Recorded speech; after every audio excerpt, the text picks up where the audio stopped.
Good morning. My name is Dee Oland, and my pronouns are she, her. I have been a member of UUCA since 2009, and for the last couple of years, I have been on the steering committee for Chalice Theater and also the director of the show. And this morning, we're in our second weekend of shows, so you still have a chance to see us. And believe me, you do not want to miss this. This is super fun.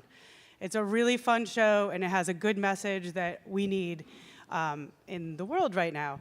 So we are doing a production of Once Upon a Mattress, and our tagline is, anyone can be a princess. So everyone in the show gets a tiara by the end of the show, which is why we're featuring all of our tiaras up here. I'm the stage director. Darren Stringer is our music director. He was unable to be with us this morning. Tom O'Reilly is our producer. And we have several church members who are in our ensemble. They're not even all here, actually, because someone is teaching RE and had to go on a field trip. So we're going to show you a little piece of the show. This is called Song of Love. This is the Act 1 finale. And it features the song stylings of our Prince Dauntless, played by Brian Delp, and the gymnastics and acrobatics. Don't expect that.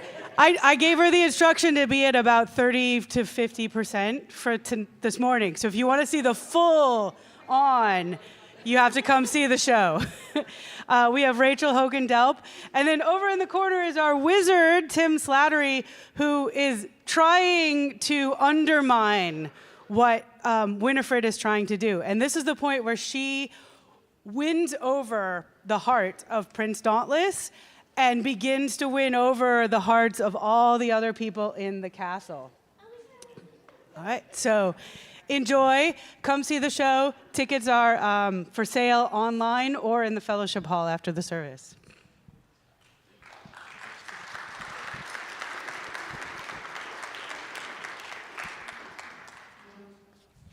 By the way, I don't think I've told you.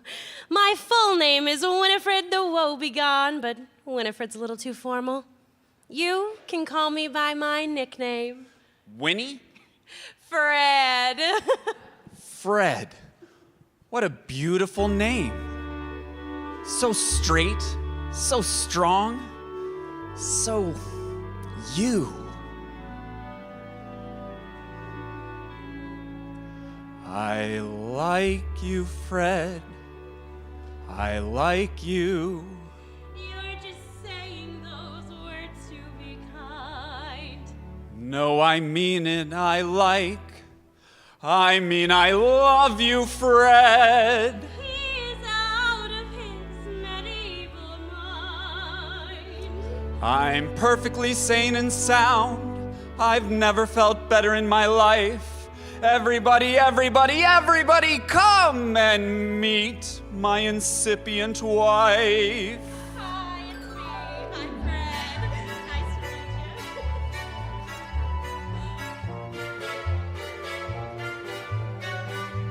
meet you. I'm in love with a girl named Fred.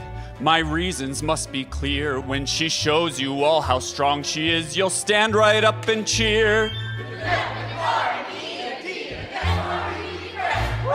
I'm in love with a girl named Fred.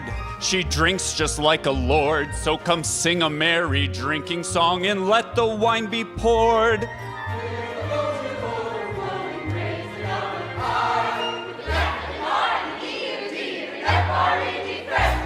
I'm in love with a girl named Fred. She sings just like a bird. You'll be left completely speechless when her gentle voice is heard.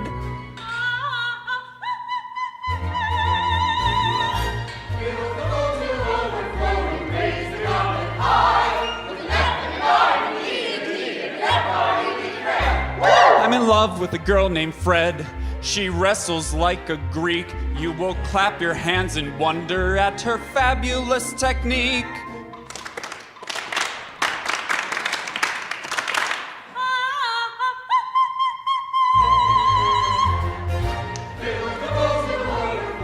Raise the goblet high. I'm in love with a girl named Fred. She dances with such grace. You are bound to sing her praises till you're purple in the face. Bravo, bravo, bravissimo, bravo, bravissimo.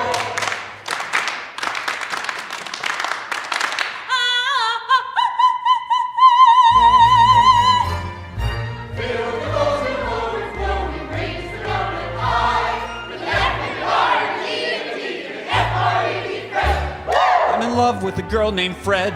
She's musical to boot. She will set your feet a-tapping when she plays upon her lute.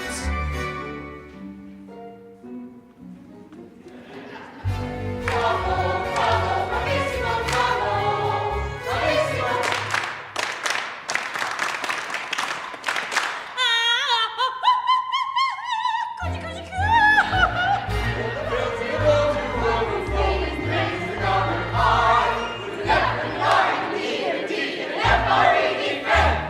I'm in love with a girl named Fred, a clever clownish wit. When she does her funny pantomime, your sides are sure to split.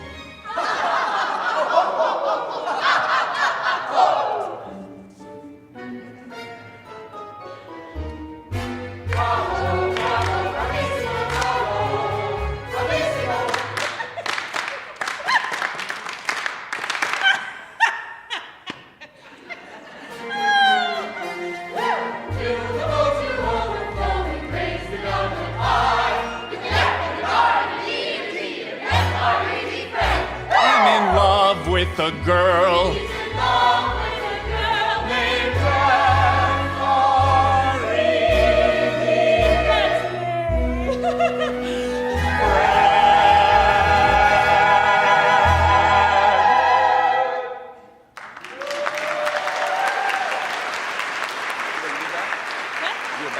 I don't know. You want to hold it back? You guys want to do about? Come see our show.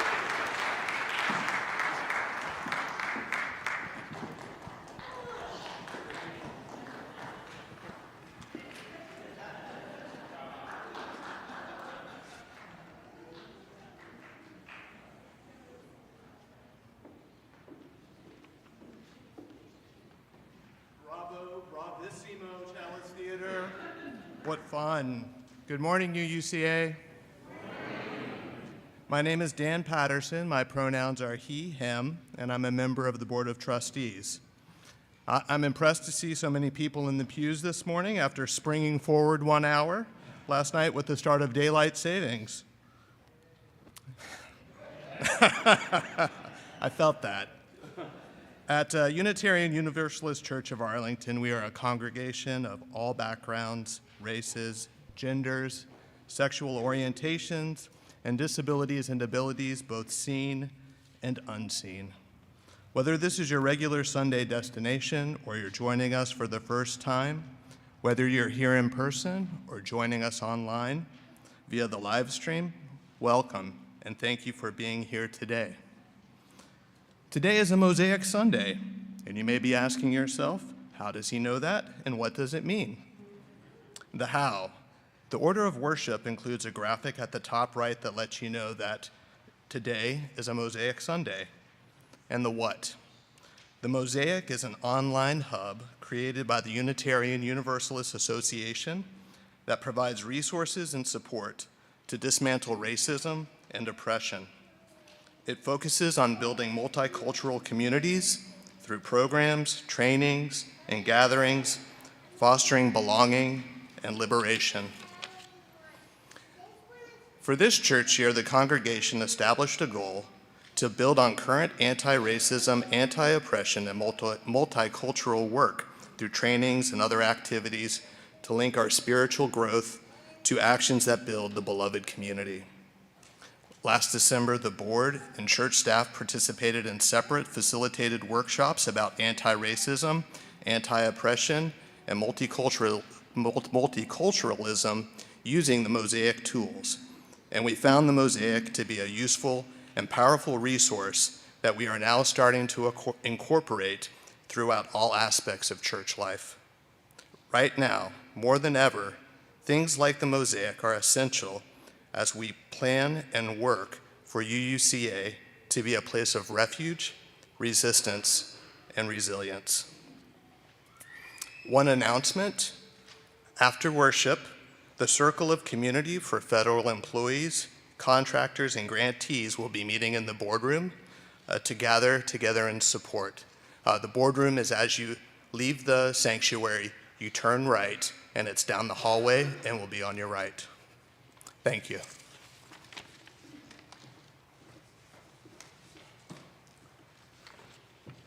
Thanks, Dan.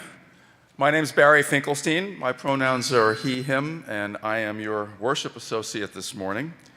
It is so good to be here with all of you, those in the sanctuary and those online. We need one another more than ever right now. So let's take a couple of minutes and greet one another. If you're here in the sanctuary, please get up and say hello to folks, and particularly people you don't know. And if you're online, please put your name in the chat and say hi.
I know.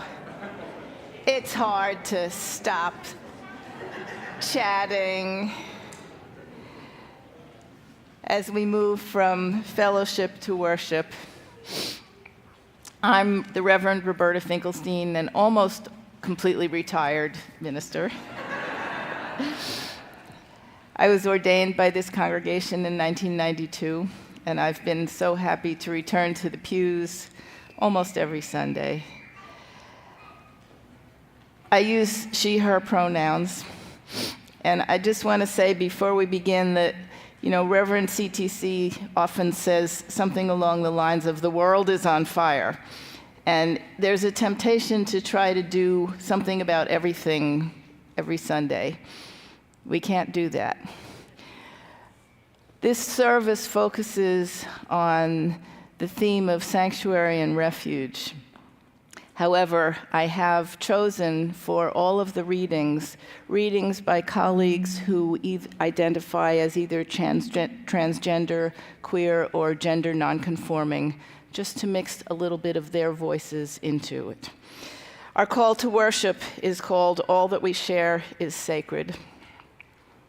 As we gather together, may we remember, when you share with me what is most important to you, that is where listening begins. When I show you that I hear you, when I say your life matters, that is where compassion begins. When I open the door to greet you, that is where hospitality begins. When I venture out to bring you to shelter, that is where love begins. When I risk my comfort to ease your suffering, when I act against hatred, violence, and injustice, that is where courage begins. When we experience the full presence of each other, because of our shared humanity, because of our differences, that is where holy gratitude begins. May this space be a table that is not complete until all are welcome.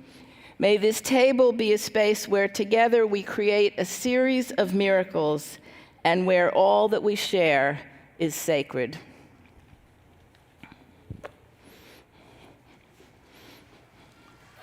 It is our tradition here at UUCA to light a candle of compassion each week. And as I was thinking about this morning, I couldn't imagine a time when compassion is more called for than right now. So today we light our candle for the people suffering in war-torn regions all over the world, perhaps too many to mention. And we hold in our hearts our friends and neighbors right here in Arlington and Northern Virginia and the whole Washington, D.C. area, especially vulnerable people who are living in fear and uncertainty in these very challenging times.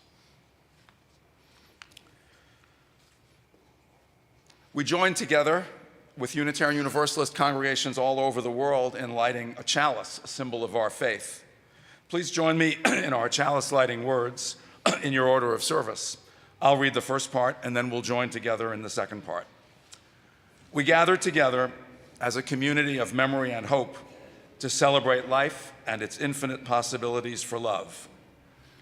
We light this chalice as a symbol of the light within every human heart. May our individual sparks meet and merge, bringing both light and warmth to the world.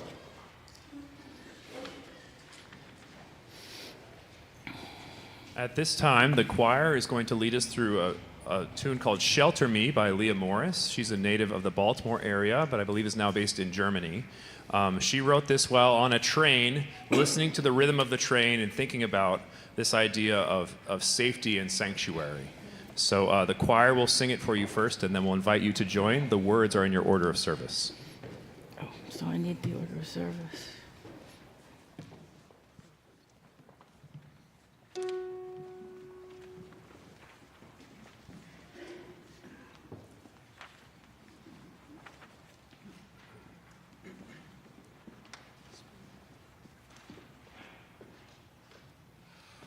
Sweet Spirit of light and love, sweet Spirit of light and love, sweet Spirit of light and love, spread your wings and shelter me. Your turn. Sweet Spirit of light and love, sweet Spirit of light and love, sweet Spirit of light and love, spread your wings and shelter me. Spirit of sweet Spirit of light and love, Spirit of light, Spirit of light and love, Spirit of light, Spirit of light and love, spread your wings and shelter me. Spirit of light, Spirit of light and love, Spirit of light, Spirit of light and love, Spirit of light, Spirit of light and love, spread your wings and shelter me. Spirit of light, Spirit of light and love, Spirit of light, Spirit of light and Spirit of light, Spirit of light and love, spread your wings and shelter me. Spirit of light, Spirit of light and love, Spirit of light, Spirit of light and love, Spirit of light, Spirit of light and love, spread your wings and shelter me.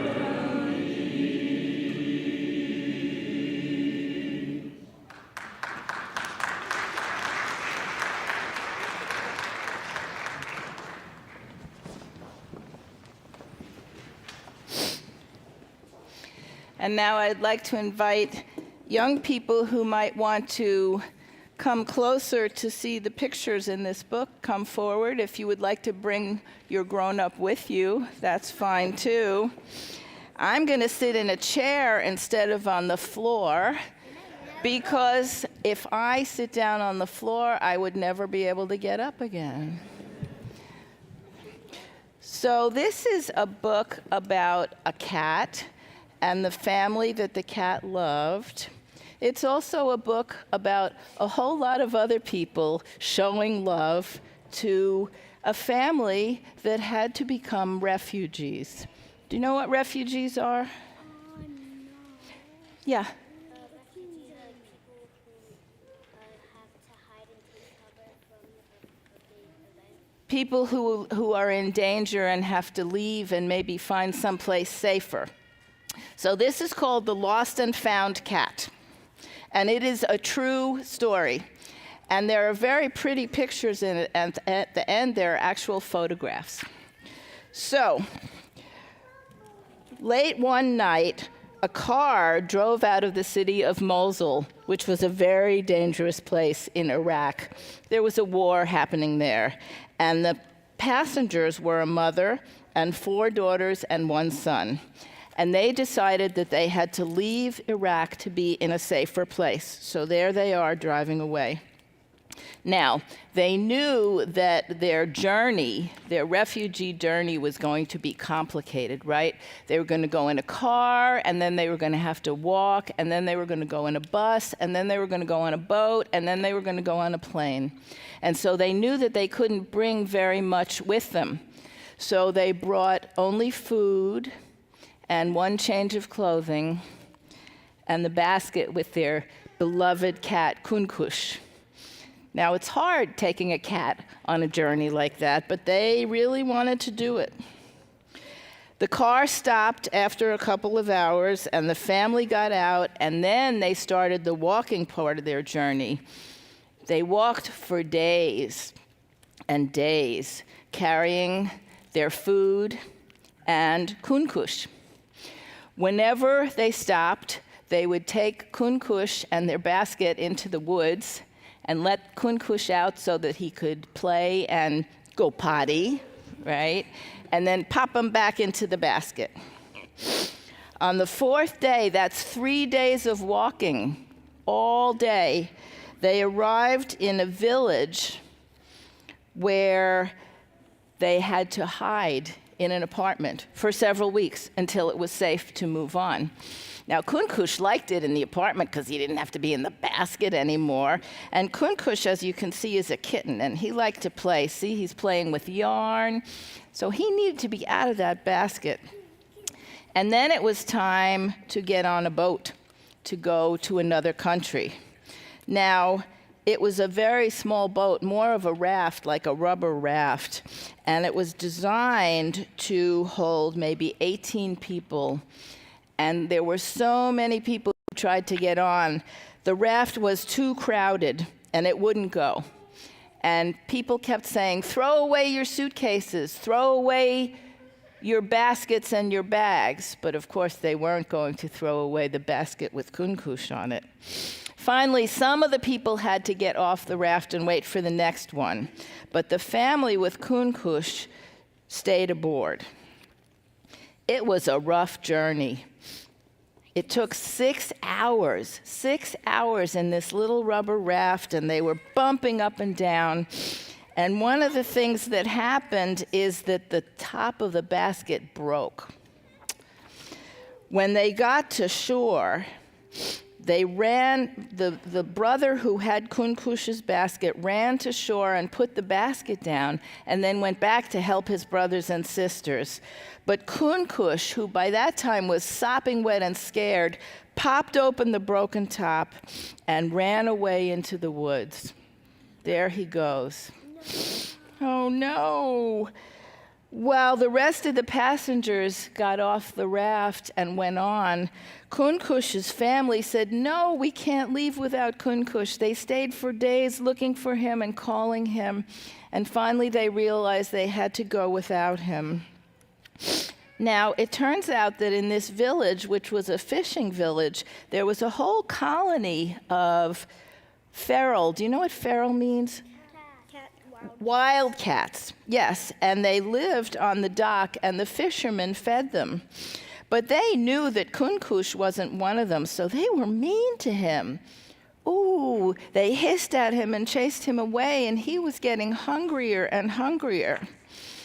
Then, one day, one of the volunteers who came to help the refugees saw Kunkush and realized it must be that cat that refugee family lost. And so they went and got Kunkush, and they took Kunkush to the vet. And the vet said, "This cat is filthy and full of bugs. We have to shave him." Look at that. Do you think cats like being shaved? No. Yeah. I don't think Kunkush liked being shaved.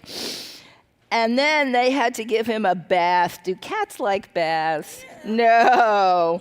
By the time he was shaved and bathed, he was so tired that, look, he just fell fast asleep. And then Amy and other volunteers set out to try to find Kunkush's family. They made posters, see? Posters like this one. And they posted them all around, and they put them on the computer. Eventually, somebody saw the poster on the computer and put it on Facebook. All right?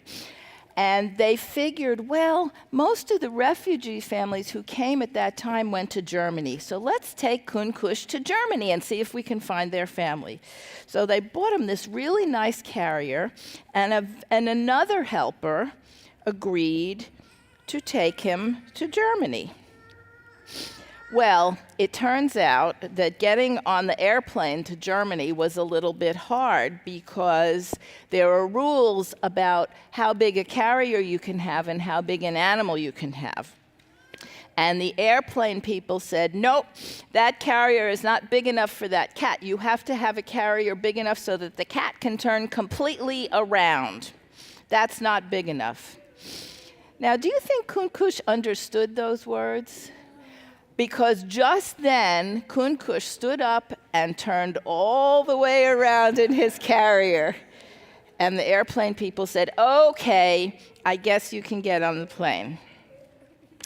So on the plane they got, and then they realized, oh my goodness, that the family was not in Germany at all. The family was, where were they? What does it say here? They said that the family was in, where was it? Oh my goodness, Norway. Norway, which is sort of close to Germany, but not that close. But by this, they did, so by this time, Kunkush was so famous that the family in Norway saw the Facebook post. And they got very excited, and they emailed Amy, and Amy set up a Skype call with the family and Kunkush. And look at this, look at this. You laugh. You think a cat can't do a Skype call? Oh, yes. And when the children said, Kunkush, Kunkush recognized their voices and started meowing back to them. So then they found somebody who was willing to go from Germany to Norway to bring the family together. Now, by this time, Kunkush was so famous that reporters knew about this. And so when Kunkush arrived at the family's house, there were a whole bunch of newspaper and television reporters at the door waiting for him. Look at all these people waiting for him. He looks scared. He does look scared of all those people, but then what happened? The family opened the door, and the mom said, oh, Ma Habibi, which is Arabic for my darling. And Kunkush jumped into their arms and started purring. And after 4 months of being lost and placed in other places, the family was all together again. We are all safe now, said the mom to her children and Kunkush. And the children laughed, and Kunkush purred. Now, let me show you. Those were the pictures that someone imagined. These are the real pictures of Kunkush. This is a real picture of the raft. See how small it is? This is a real picture, come close, of the wild cats, the feral cats. And this is a picture of Kunkush when he was so dirty and filthy that he needed to be shaved and bathed. This is Amy, the person who actually saved him. And this is a picture of Kunkush back with his family. You know what I love best about this story? It just shows you what enough love can do. The family loved the cat loved the family, the volunteers loved everybody, and that's how they all lived happily ever after.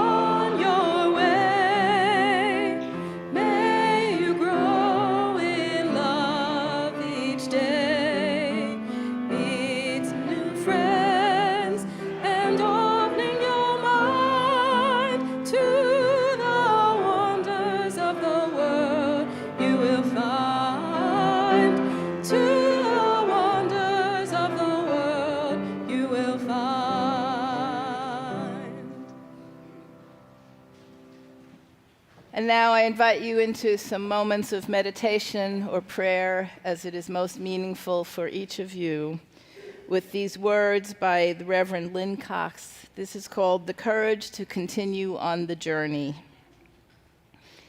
Spirit of life and love, known by many names and yet never fully known, we give thanks for this time and place of renewal.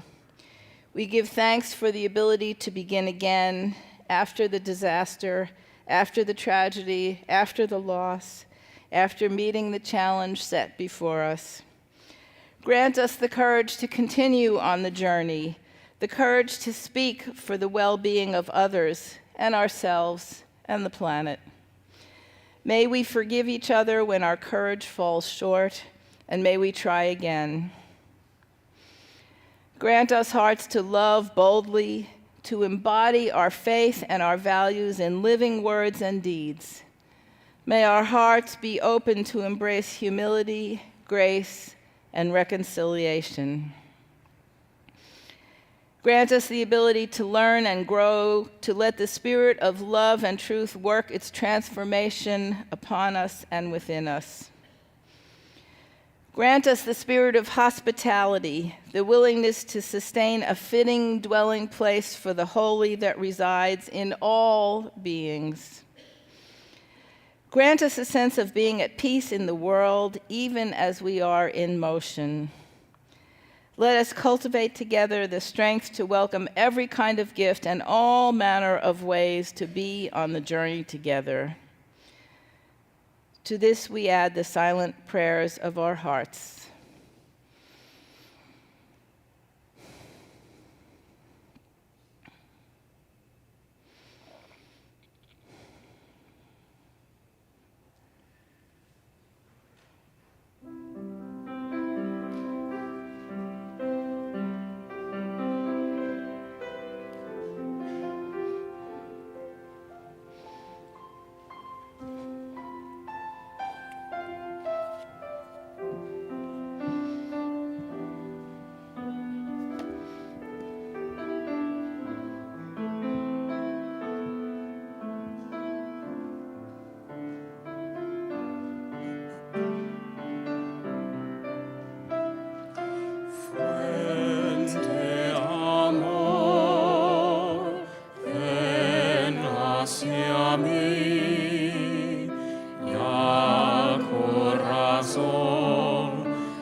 Oh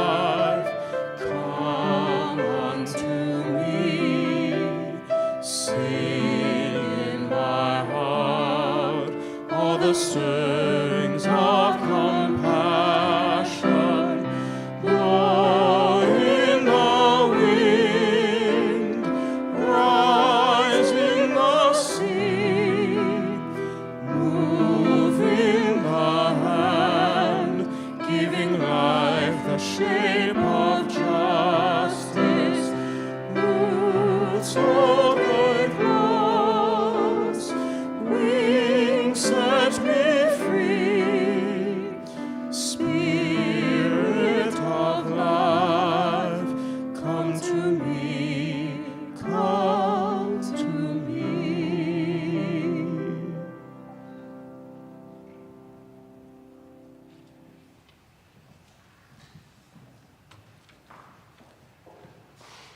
Now is the time in our service when we are invited to think about generosity, one of our newly stated UU values in our new Article 2 JETPIG work, for those of you familiar with that, generosity. And we're doing that in two ways today. One is our offering, which I'll talk about in a minute, but also our annual giving campaign, which takes place in March. And so I would like to invite Amy Dreyer up to speak about the campaign right now.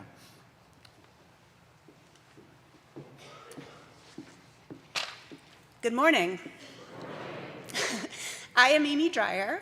I use she, her pronouns, and I've been a member of this church since Mother's Day 2008, when I was pregnant with my youngest son. I am a pediatrician, an LGBTQIA provider and activist, and a mental health provider and educator.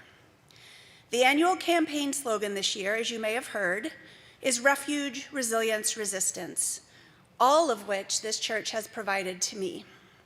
I grew up in rural Maryland in the 70s and 80s, at a time when crosses were burned up county, and my schoolmates had little patience for a girl who looks and dresses like this. My church of origin was United Methodist and occasionally verged on Foursquare gospel.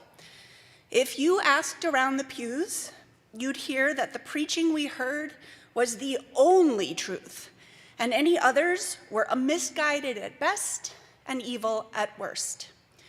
There was no room for thinking, and certainly no room for asking questions.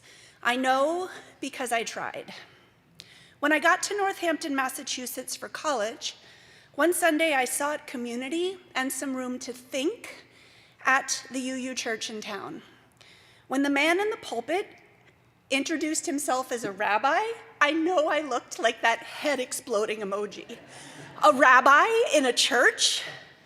I swore at that moment that I'd find a UU church as soon as I settled and start attending.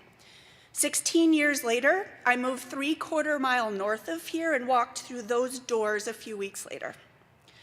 At UUCA, I found a community, a refuge, that welcomed a girl who looks and dresses like this, and her kids. Even when one kid came out as transgender, and the other came out as conservative. This church drew me into covenant groups, and suddenly I was leading one. It beguiled me with OWL for my kids, and suddenly I was facilitating 8th grade. And I'm not even sure how this happened, but every single year I'm invited to the annual Vision of Ministry. At UUCA, I found people who I love talking to and who ask even more questions than I do.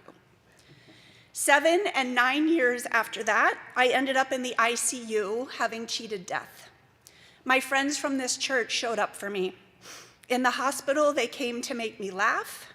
Once I was home, they came so I could make agonizing walks up and down my block. They fed me and texted me and pushed me to heal.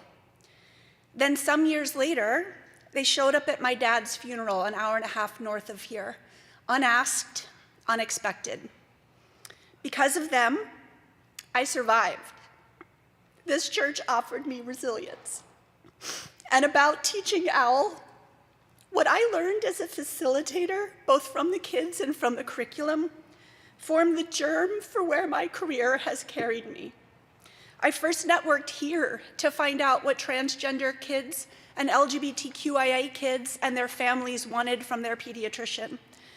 And although I would give anything that it weren't so, my work now involves a hell of a lot of resistance. And that's just it. People at this church imagine the world as they want, and then they go out and make it so. Look left. Look right. No, I'm serious. Look left. Look right. You are in the presence of change makers. Your fellow congregates work to better families, homes, neighborhoods, cities, and worlds. That, my friends, is why I love this church. It's why UUCA gets my time, my talent, and my treasure, now more than ever. Thank you.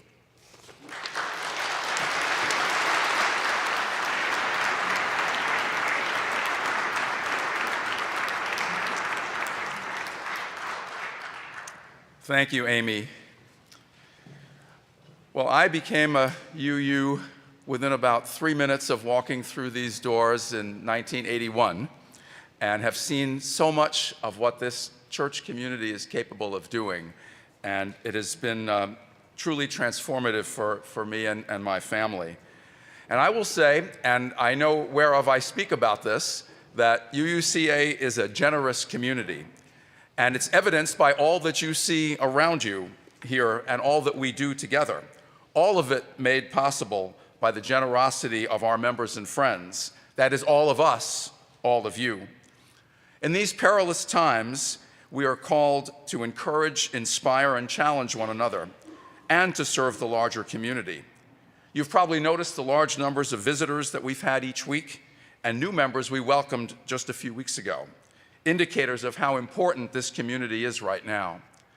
So at this point, I would normally ask that you be as generous as you can, but given the importance of our mission today, I'm going to be a little bolder, and I'm going to suggest that you think about whatever it was that you were intending to put in the offering plate today, or many of the other ways to give that you'll see in your order of service. Whatever you were thinking about giving, I invite you to think about doubling it. And with that, will the ushers please come forward and accept the offering as we listen to some beautiful music from our choir. The choir will now sing Ukutula, which comes to us from South Africa. This song translates each verse as a meditation. First, peace, redemption, thanks, faith, victory, and comfort. And we are joined by two guest soloists who you've already heard, Joshua Lee, tenor, and Michaela Brown from the University of Maryland. We're glad to have them with us today.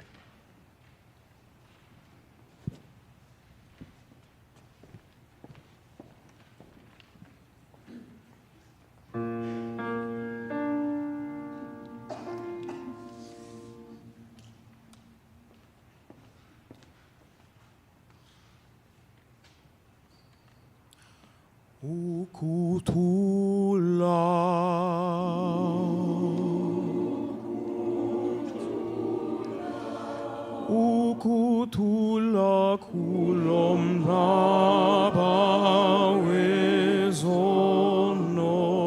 Alleluia ililan Jesuli yenye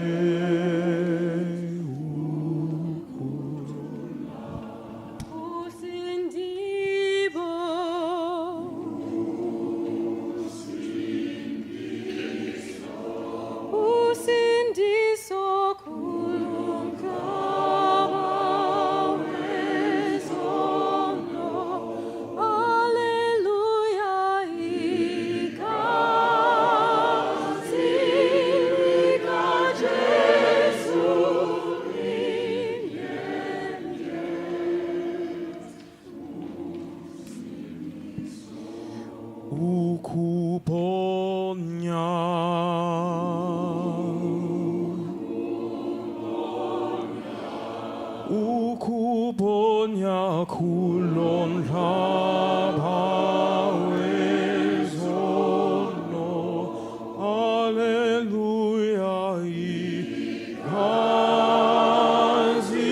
ililan Jesuli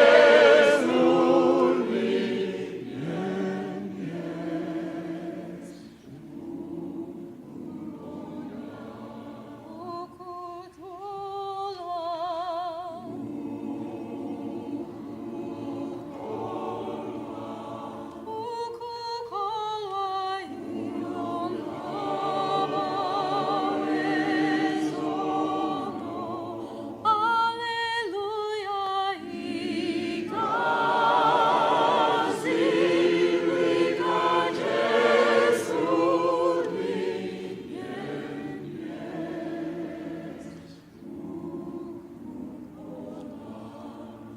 Ukunqomba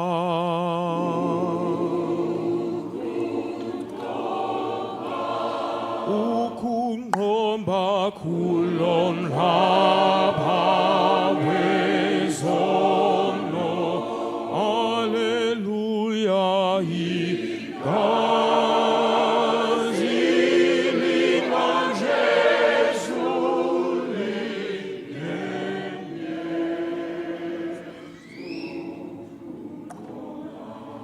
Induduzo.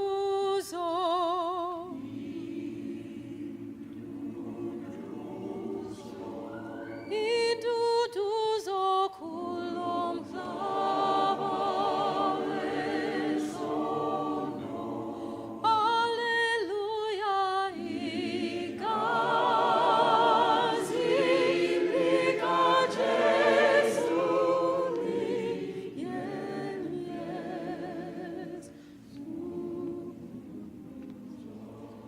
Ukutula.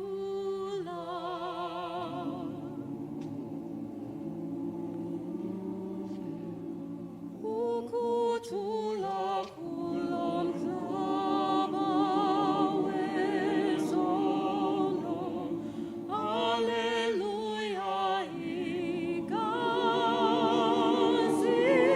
lika Jesu yes.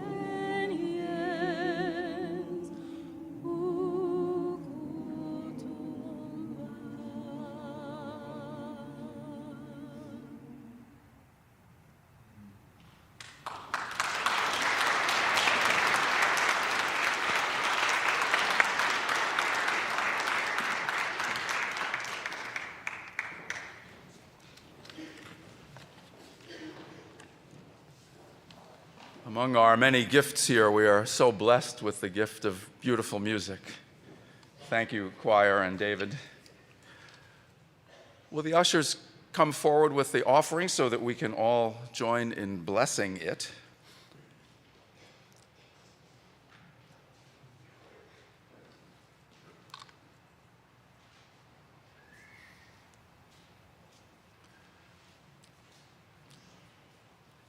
We bless and receive these gifts, opening our hearts to true generosity. Please join me.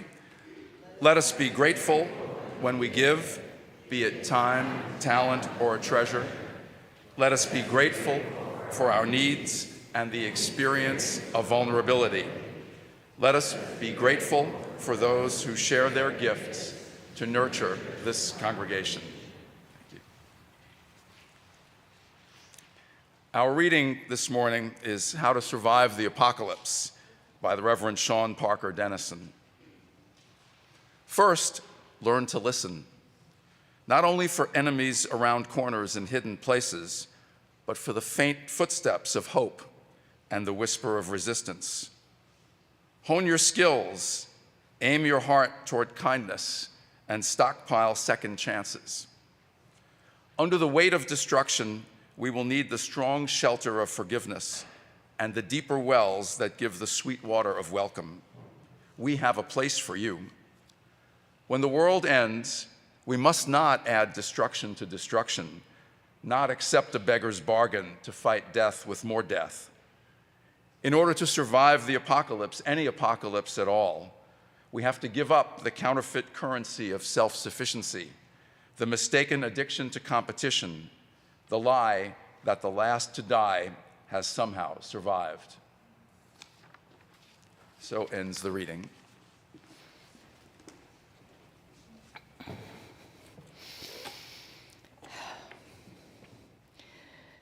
Some years ago, during my freshman year at the University of Pennsylvania, a young man named David Kelly was indicted for failure to register for the draft. This was a deliberate and carefully thought-out decision on his part, born of his strong opposition to the American participation in the war in Vietnam. David then sought refuge in St. Mary's Episcopal Church on the Penn campus. Again, the offer of refuge was the result of a deliberate and carefully thought-out decision on the part of the congregation's leadership. Penn students were invited to accompany David on his refuge journey. We came in shifts, sharing meals, sleeping in the pews, and making sure that he was never alone.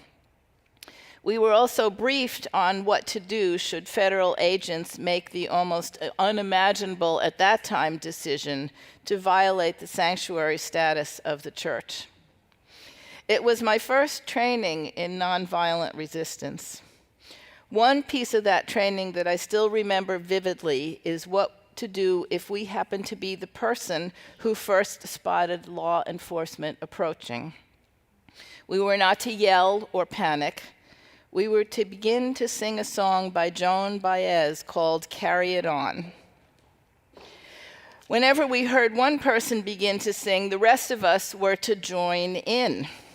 Singing together would help us to stay calm, to honor our commitment to nonviolence, and to create an atmosphere of worshipful witness.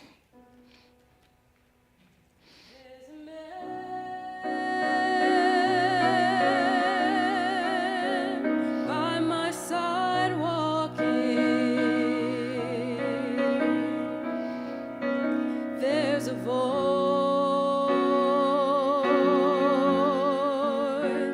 within me talking.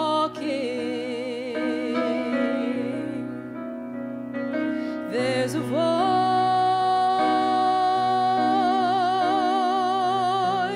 within me saying,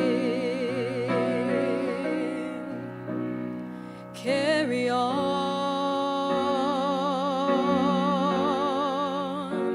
carry it on.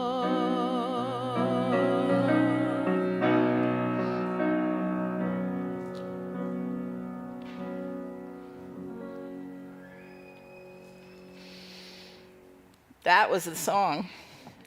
And in the tradition of the African American spirituals that built secret codes into lyrics, that song was chosen because the first line, "There's a man by my side walking," was a double entendre. It speaks both of solidarity and accompaniment, but it was also a warning that the man, the police, were in the house. Now, at some point, David Kelly made the decision to leave the church, knowing that eventually he would be arrested. I was actually with him when that happened, and I must confess that despite the training I had received, I was not calm. We were walking down a street in Philly, and suddenly he was surrounded by what felt to me like very large men in trench coats who grabbed him and hustled him away. I did not start singing "Carry It On," I screamed. And one of the very large men snarled at me, "Just walk away and you won't get hurt." So I did, heart pounding. So here's what I learned from that first experience of the church as a place of refuge. Number one, it takes a great deal of advanced planning and coordination to make it work. Number two, planning and coordination need always be done in collaboration with organizations with legal expertise and a depth of experience in the art and practice of nonviolent resistance. Three, even with the best of intentions and training, we don't know how we will react when faced with big, scary people in trench coats flexing their muscles and exercising their power. That kind of resistance should not be undertaken lightly. And fourth, music should always be part of the resistance. Now, one more little vignette from my experience at St. Mary's Church. One evening I walked in and there was this guy with a head of long hair sitting on the chancel playing a guitar and singing "Love Me, Love Me, Love Me, I'm a Liberal," the Phil Oakes song. My heart went boom. I'm not making this up. My heart went boom at the sight of him, and I started asking people who he was. I wanted to find someone to introduce me. "Oh, that's Barry Finklestein," somebody said.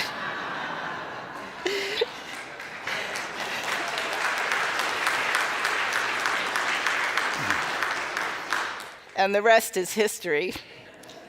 That was in the spring of 1970. The idea of the sanctuary, of creating intentional places of safety and refuge, has its basis in the Hebrew scriptures. In those long ago times, blood vengeance was a common practice. If you killed somebody, their family could kill you.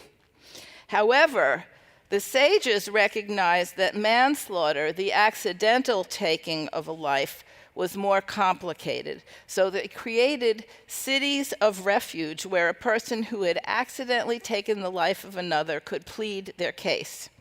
They would then be taken into the city and would be safe from vengeance until a tribunal, or what we understand as a fair trial, had taken place. Over the centuries, the concept of a place of refuge evolved. No longer were there designated cities, but a gradual understanding emerged that houses of worship could serve as places of refuge. So my next experience of the church as a place of refuge happened right here in this very room. In the mid-'80s, Barry and I co-chaired what we then called the Social Responsibilities Committee. And in that capacity, we started to work with an interfaith coalition looking for ways to shelter refugees from Central American countries who had fled the violence of their homelands. Due to the politics of the time, most of them were denied asylum because that would have meant admitting that the corrupt regimes the United States was propping up in those countries were mistreating their citizens. Broad coalitions formed in many places around the country, made up of immigrant rights organizations and faith communities. This congregation took an active part in that movement, and I know I see faces out there who remember this and were part of it. It took time for the congregation to arrive at a consensus on publicly declaring ourselves a sanctuary congregation. People had concerns, and we tried to create a process of conversation that allowed for the expression of those concerns. If we, in effect, commit corporate congregational civil disobedience, will the church no longer be a safe place for me? How will the preschool parents react? Could we lose our tax-exempt status? What else is at risk? We listened and we listened, we talked and we talked.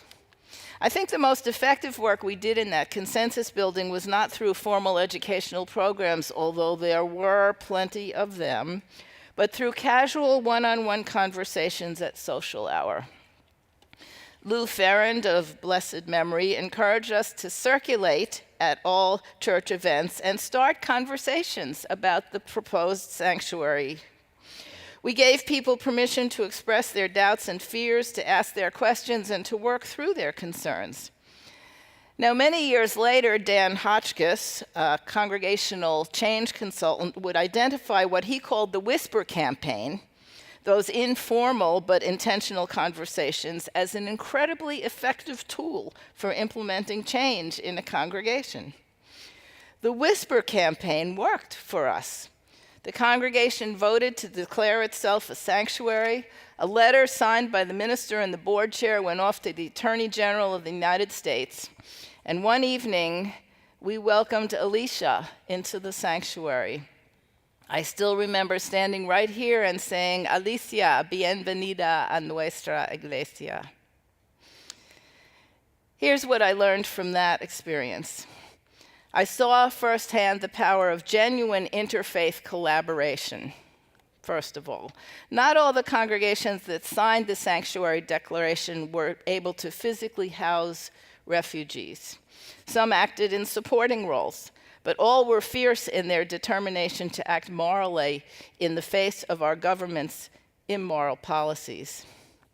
Ask Barry about his experience at the Quaker meeting, speaking of interfaith experiences, where the shared silence as they sought to discern their role in the sanctuary movement was broken only by the sound of a wailing baby from the nursery next door, our baby. Second, working with refugees requires a great deal of flexibility. You must be nimble because there are so many variables outside of your control. The story of Kunkush illustrates that, does it not? Almost nothing happened the way we expected it to happen. And third, of course, music should always be part of the resistance. So let's look at the idea of sanctuary today. Last month, some of our newer members started asking questions about the sanctuary work we did back in the 80s. And I know that many of you want to do something now in response to the terrifying threats emanating from the Oval Office. Could we once again declare ourselves a sanctuary and actually shelter families in fear of being deported back to dangerous places? Right now, sadly, the answer is probably not.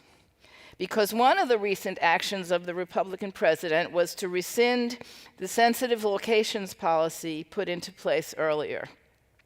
This policy named schools, hospitals, and houses of worship as protected places where immigration enforcement agents would not enter. I said back in the days of David Kelly that it was almost unimaginable. Now it's easy to imagine. Right now, there are no protected places in the United States of America. And we could not, in good conscience, offer our buildings as safe spaces and promise safety. So what can we do right now? Well, first of all, we can support our Unitarian Universalist Association. The UUA is one of 25 religious organizations, Jewish, Christian, and Quaker, who have filed a lawsuit challenging the revocation of the sensitive locations policy. Yeah.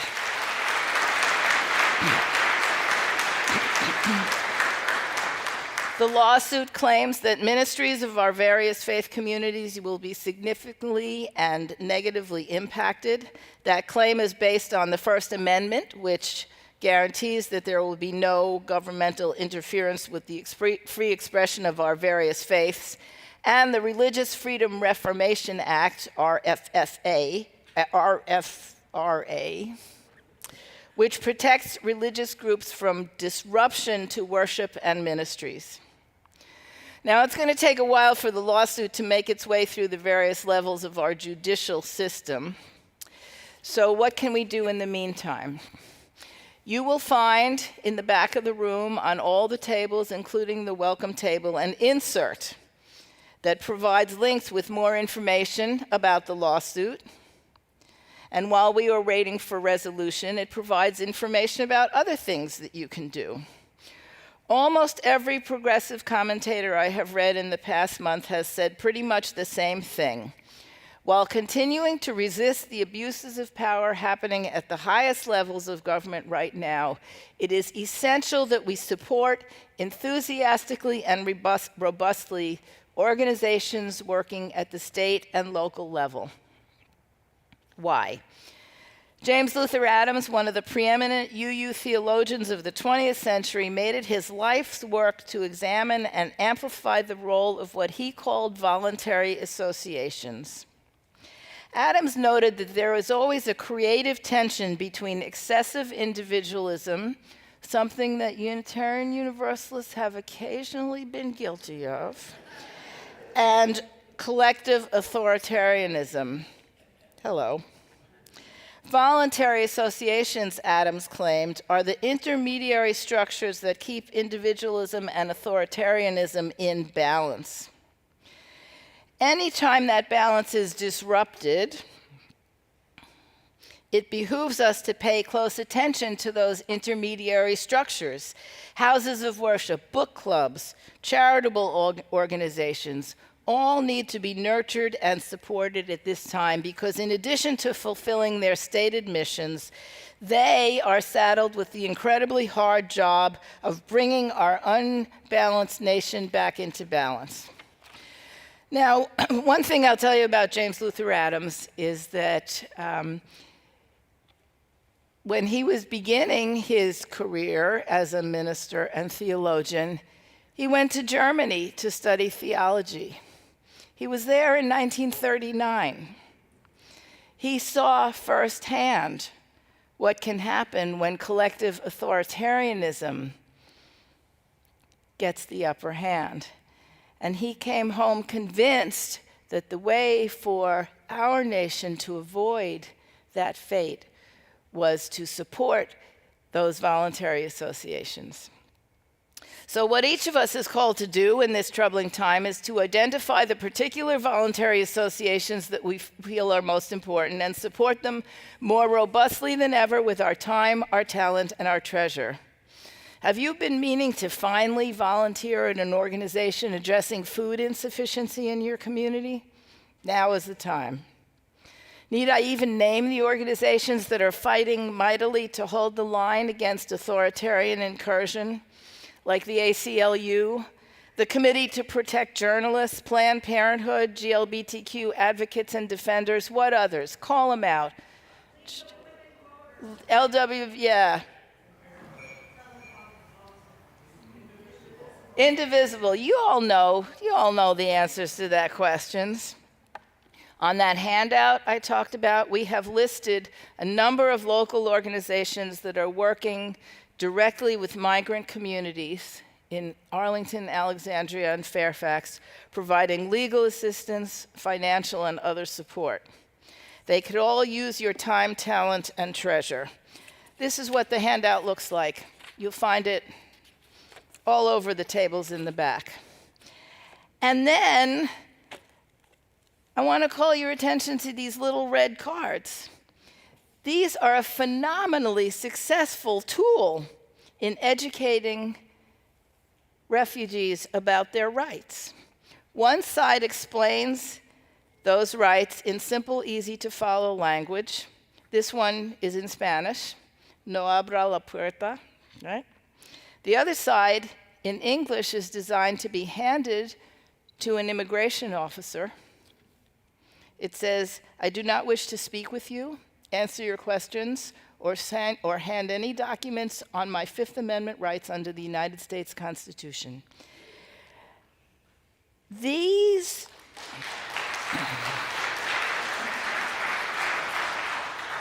cards work. They're being distributed all over the country, and you all are now going to become mechanisms of that distribution. We have them all over the back, too. I want you to take them home, leave them in public places, hand them to people that you think may need them. People who work for you if you have a small business, people who you may encounter in restaurants, in shops, on the street. They are being published in several other languages as well, Arabic and others. Just last month, Tom Homan, a Trump administration official, complained that immigrants in Chicago were, I'm going to quote now, too educated because they know their rights. Now, I could spend some time unpacking that, but I'm not going to.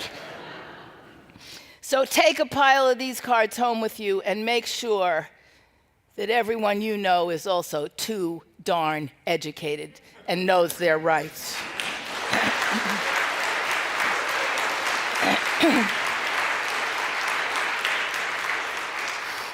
Who knew that a little red card could be such a powerful tool of resistance? And speaking of powerful tools of resistance, how about the Unitarian Universalist Church of Arlington, folks? This congregation is one of those voluntary associations that is holding the line. You know, having heard several times now, that the annual pledge drive has just started. I don't ever remember a year when I thought it was more important for this congregation to be fiscally healthy. A robust budget means a fairly compensated staff, a well-maintained building that can house all kinds of programs, and funds to assist those in need in the congregation and the larger community. Barry and I made our pledge as soon as the letter arrived in the mail, and we have increased our pledge as much as we can, even though we are worried that our Social Security might not appear in our account 1 month soon, and that our retirement savings might tank. We're investing in our hoped-for best near future. We're investing in this congregation because we know that it has, in our 40 years of involvement, played the role of an intermediary structure, saving us time and time again from the depredations of excessive individualism and the terrors of authoritarianism. So make your pledge, step up and volunteer, and start your own whisper campaigns. in your families, in your neighborhoods, wherever you think an opportunity to speak and to be heard might move people's minds and hearts. The motto of our pledge campaign this year is refuge, resistance, and resilience. How perfect is that, right? As Joan Baez wrote all those years ago, they will tell their empty stories, send their dogs to bite our bodies, they will lock us up in prisons, carry it on, carry it on. When you can't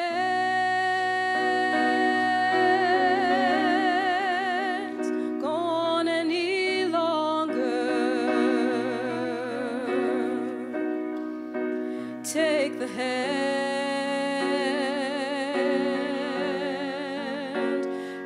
of your brother. Every victory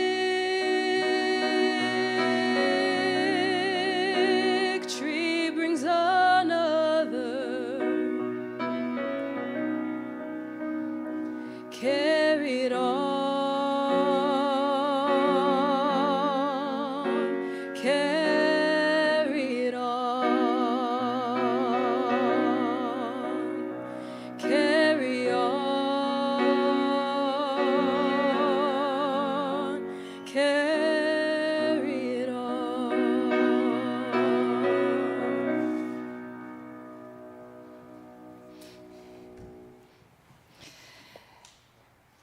And now I invite you to join together in our closing hymn, Soon the Day Will Arrive, number 146.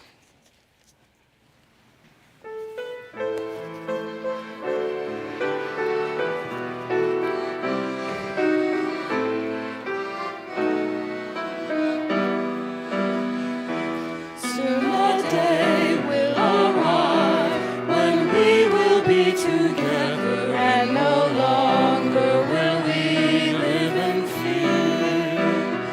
And the children will smile without wondering when the day and the clouds will appear. Wait and see what our wonder can be if we share, if we care, you and me. Wait and see what our world there can be if we share, if we care, you and me. Some have dreams, some have tried to make a brighter tomorrow, and our vision remains in our hearts. Now the torch must be passed with the hope and sorrow, and a promise to make a new start. Wait and see what our world there can be if we share, if we care, you and me. Wait and see what our world there can be if we share, if we care, you and me.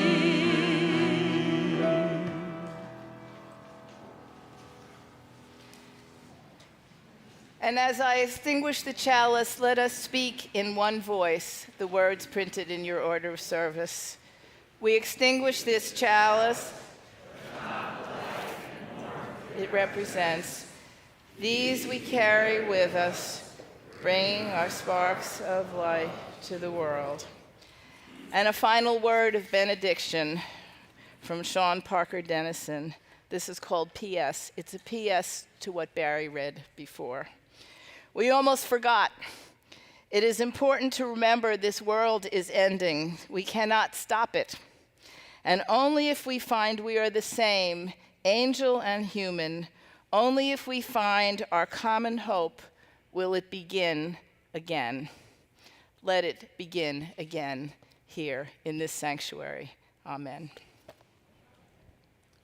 As the choir comes forward for this last final choral benediction, I want to invite a former singer, or a future former singer, to come on up. John Gunning, can you come on up here? So John's been singing with us for over 40 years, much before my time, and we thought we'd take an opportunity to recognize him. You're headed to Seattle, yes, headed west. And Neil is going to come forward. We have a certificate to offer you in appreciation of all your years of singing with this choir, signed by Reverend Amanda and Rev CTC. Let's thank John together. Thank you, John.